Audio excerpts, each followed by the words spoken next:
Your first thought about the new Hyundai Tucson might well be, is there really space in the market for yet another SUV?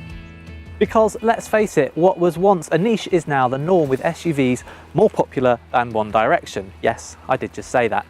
We can forgive the Tucson though, because it's not a new contender in the SUV ranks, it's in fact the return of an old name. And as it's raining and I've forgotten my coat, I think we'll continue inside the car. That's better. Right, Hyundai first launched the Tucson in 2004, and then it replaced it with the iX35 in 2009, but then it decided its naming strategy was becoming a bit confusing. So for this car, it's gone back to Tucson, because that's not confusing, is it? Anyway, space. Yeah, it's good actually. Loads of legroom, loads of headroom, even with this panoramic sunroof. You can adjust the backrest slightly, which is nice. And there's room for 3 adults actually, because there's only a low lump in the floor here for the transmission tunnel, and it's nice and wide as well. That's because the Tucson is longer and wider than the iX35 and has a bigger boot. Speaking of boots, it also trumps those of the Ford Kuga and Nissan Qashqai. Long gone are the days when Hyundai interiors felt cheap. In fact, the Tucson's probably its finest effort to date, and while details like this silver metal, it's plastic, aren't fooling anybody, the overall look and feel is very good. There's also lots of useful storage space, cup holders, big glove box, big storage compartment under the armrest. It's really good. We also like these nice clear heater controls, although they could do with being mounted slightly higher on the dash, and the 8-inch touchscreen works a treat.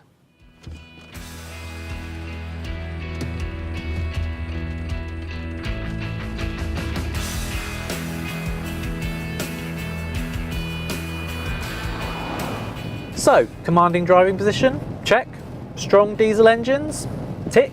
Car-like handling, yeah, pretty much. Actually, the Hyundai is a pretty good car.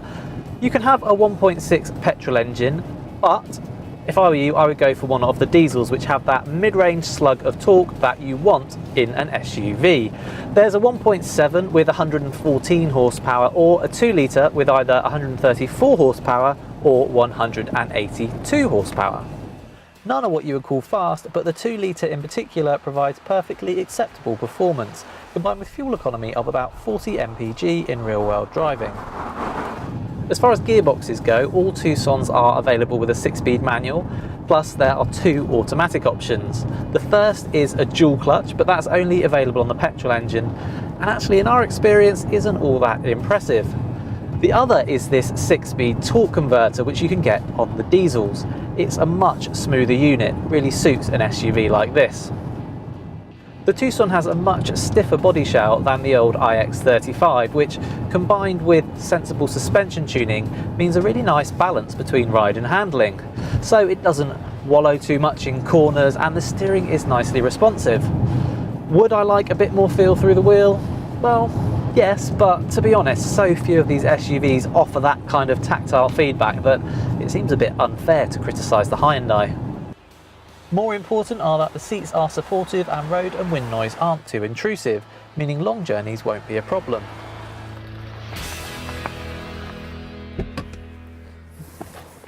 All in all then, there's plenty to like about the Hyundai Tucson. This version even has 4-wheel drive, although most will be perfectly happy with a front-wheel drive one. And you can't knock Hyundai's 5-year unlimited mileage warranty. Along with a good standard specification, that warranty helps prop up residual values. And with the Tucson starting from £18,700, it's competitively priced for this kind of car.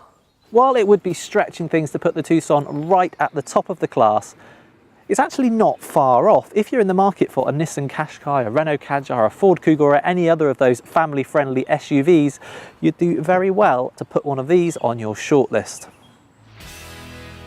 You can read reviews of all the SUVs by clicking here to go to Telegraph Car's website, and if you click here, you can subscribe to our YouTube channel. Now, if you'll excuse me, I'm going to go and get my coat.